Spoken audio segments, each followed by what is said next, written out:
हाल ही में एक social experiment किया गया है जिसमें 10 पुरुष और 10 महिलाएं थीं। सभी पार्टिसिपेंट्स एजुकेटेड और प्रोफेशनली सक्सेसफुल थे। रूल ये था कि हर यस पर वो एक कदम आगे बढ़ाएंगे और हर नो पर एक कदम पीछे जाएंगे। और फिर शुरू हुआ सवालों का खेल। बहुत सारे सवाल पूछे गए, जैसे कि पहला सवाल कि क्या आपको चाय बनानी आती है। 10 पुरुषों ने कदम आगे बढ़ाया और 10 महिलाओं ने भी कदम आगे बढ़ाया। फिर पूछा गया कि क्या आपके पास बैंक अकाउंट है। 10 में से 10 पुरुषों ने कदम आगे बढ़ाया और 10 में से 10 महिलाओं ने भी कदम आगे बढ़ाया। फिर सवाल आया कि क्या आप अपना बैंक अकाउंट खुद मैनेज करते हैं। इस बार 10 में से 10 पुरुषों ने कदम आगे बढ़ाया, लेकिन 10 में से 8 महिलाओं ने कदम पीछे बढ़ाया। अगला सवाल था कि क्या आप जानते हैं कि इंश्योरेंस और म्यूचुअल फंड में क्या फ़र्क है। चौंकाने वाला दृश्य ये था कि 10 में से 9 पुरुषों ने कदम आगे बढ़ाया, लेकिन 10 में से 10 महिलाओं ने कदम पीछे बढ़ाया। पार्टिसिपेंट से एक और सवाल पूछा गया कि क्या आप अपने फैमिली के इन्वेस्टमेंट्स के डिसीजंस खुद लेते हैं। एंड गेस व्हाट, 10 में से 8 पुरुषों ने कदम आगे बढ़ाया और 10 में से 10 महिलाओं ने कदम पीछे किया। नमस्ते, मैं हूं आपकी होस्ट गीतर्श और आपका स्वागत है बजाज फाइनेंशियल सिक्योरिटीज के ब्रांड न्यू शो इन्वेस्ट 3 में।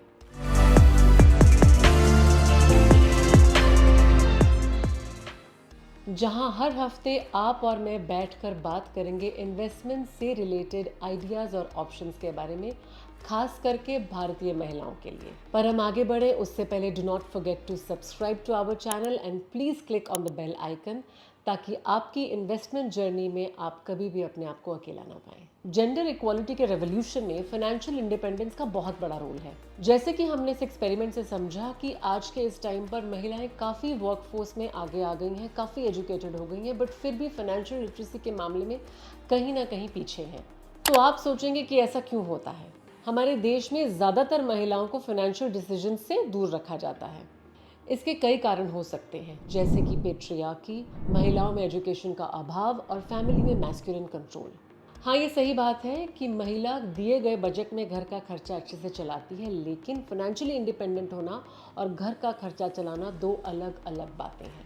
आपने कई बार सुना होगा कि शादी के बाद ऐसी कई सिचुएशंस में महिलाएं कॉम्प्रोमाइज कर लेती हैं, लेकिन उसी सिचुएशन में पुरुष कॉम्प्रोमाइज नहीं करते। और इसका बहुत बड़ा कारण है फाइनेंशियल इनसिक्योरिटी, और इसीलिए आज के टाइम पर महिलाओं का फाइनेंसेस के बारे में समझना बहुत ज़रूरी है, ताकि आपको लाइफ में फाइनेंशियल सिक्योरिटी ना होने की वजह से कॉम्प्रोमाइज ना करना पड़े। जेंडर पे गैप, सेम अमाउंट ऑफ काम के लिए पुरुषों से कम पे मिलना। 2020 की एक इंडेक्स रिपोर्ट में निकल कर आया कि भारत में महिलाएं अपने मेल काउंटर पार्ट से 19% कम पैसे कमाती हैं for the same amount of work. मतलब अगर किसी काम के लिए पुरुषों को 1 रुपया मिलता है तो उसी काम के लिए महिलाओं को सिर्फ 81 पैसे दिए जाते हैं। करियर गैप्स, महिलाओं को प्रेगनेंसी या फैमिली इमरजेंसी के लिए करियर ब्रेक भी लेना पड़ सकता है, और इस ब्रेक की वजह से महिलाएं अपने मेल काउंटर पार्ट से कई दफ़ा पीछे रह जाती हैं, बावजूद इसके कि वो उतनी ही क्वालिफाइड हैं। ये कुछ ऐसे चैलेंजेस हैं जो क्वाइट प्रेवलेंट हैं, और एक स्मार्ट मॉडर्न महिला को अपने गोल्स इन चैलेंजेस के अराउंड अलग अलग सूटेबल इन्वेस्टमेंट प्लान्स को समझकर बनाने चाहिए। महिलाओं के लिए कई इन्वेस्टमेंट ऑप्शंस अवेलेबल हैं, जैसे कि stock, PPF, mutual fund, fixed deposits और रियल एस्टेट। इसमें से कुछ हाई रिस्क होते हैं और कुछ लो रिस्क होते हैं। आपको अपनी रिस्क कैपेसिटी और फाइनेंशियल गोल्स के अनुसार इन्वेस्टमेंट ऑप्शन चूज करना है। Number 1, cash. ये वो पैसा है जो आपके बैंक अकाउंट या आपके घर पर रहता है। ये आपके हाथ में रहता है, इसको आप कभी भी कैसे भी यूज़ कर सकते हो। इस क्लास को तो मैं इन्वेस्टमेंट भी नहीं मानती, क्योंकि इसका रिटर्न इतना कम होता है कि अगर आप इन्फ्लेशन को ध्यान में लेंगे तो आपका पैसा कम ही हो रहा है। आप सारा पैसा तो इन्वेस्ट नहीं कर सकते, वरना ज़रूरत के टाइम पर आपके हाथ में कितना कैश रहेगा। So what's the option? You can keep your cash in liquid fund, जहाँ पर आपके पैसे बढ़ भी रहे हैं और आप जब चाहें उसको विड्रॉ भी कर सकते हैं। Next, real estate.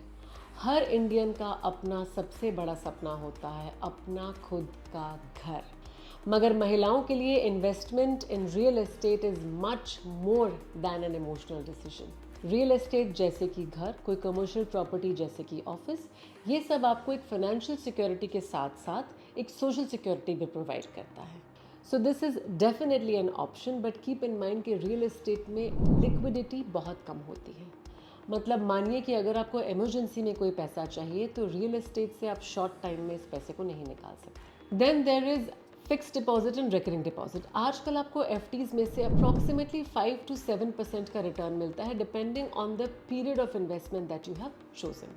आप किसी भी फाइनेंशियल इंस्टीट्यूशन के जरिए अपनी एफडी बनवा सकते हैं और ध्यान रखिए कि एफडीज का रिटर्न कंपैरेटिवली लो होता है, लेकिन वॉलेटाइल मार्केट में ये आपको बहुत बड़ी सिक्योरिटी प्रोवाइड कर सकती है। चौथा ऑप्शन है इक्विटी। ये उन लोगों के लिए है जिनके पास रिस्क लेने की एपेटाइट है और जो इन्फ्लेशन से ज़्यादा तेज़ी से अपने पैसों को बढ़ाना चाहते हैं।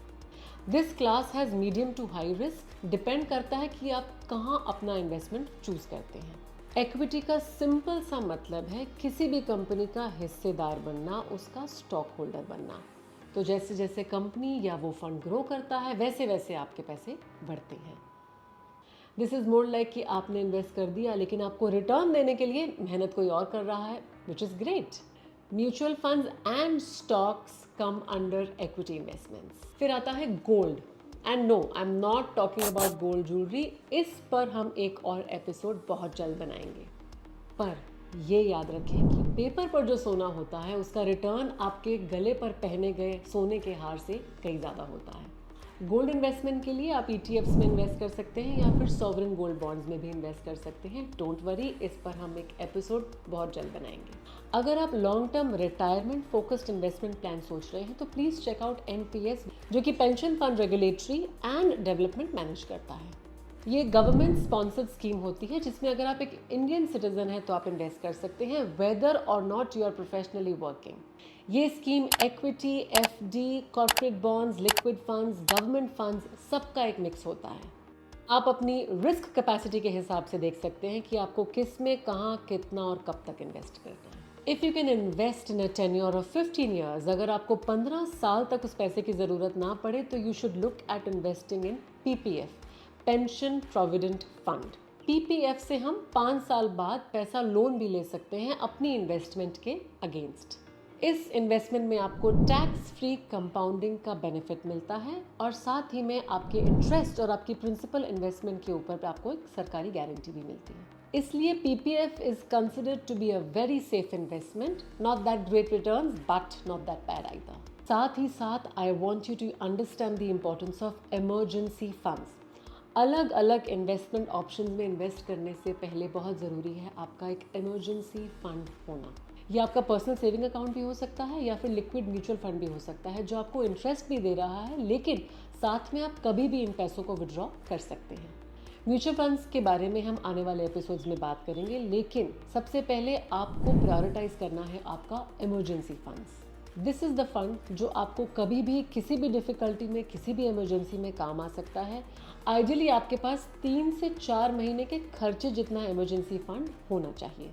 कभी ऐसा हो कि आपकी जॉब छूट जाए, आपका एक्सीडेंट हो जाए या आपको कभी कोई चीज़ क्विट करके कोई नई शुरुआत करनी हो तो आपके पास ये इमरजेंसी फंड हमेशा होना चाहिए। तो आज हमने सीखा 8 ऐसे इन्वेस्टमेंट ऑप्शंस के बारे में जिनकी जानकारी आप जैसी पावरफुल और मॉडर्न वुमेन को होनी चाहिए। Now has your homework of the week. आज आप एक पेन पेपर लीजिए और अपने महीने का खर्चा उसमें लिखिए और उस खर्चे को 4 बार मल्टीप्लाई करके लिखिए और आपको पता चलेगा कि आपके इमरजेंसी फंड में आपके हाथ में कितना पैसा होना चाहिए। मेरे साथ कमेंट सेक्शन में ज़रूर शेयर कीजिए कि आप इस इमरजेंसी फंड के अमाउंट को कैसे अचीव करेंगे।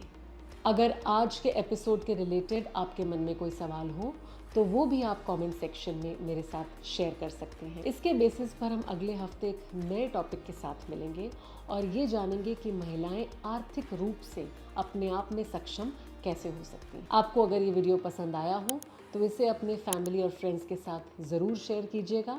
Till then, happy investing. Investments in the security markets are subject to market risk. Read all the documents carefully before investing.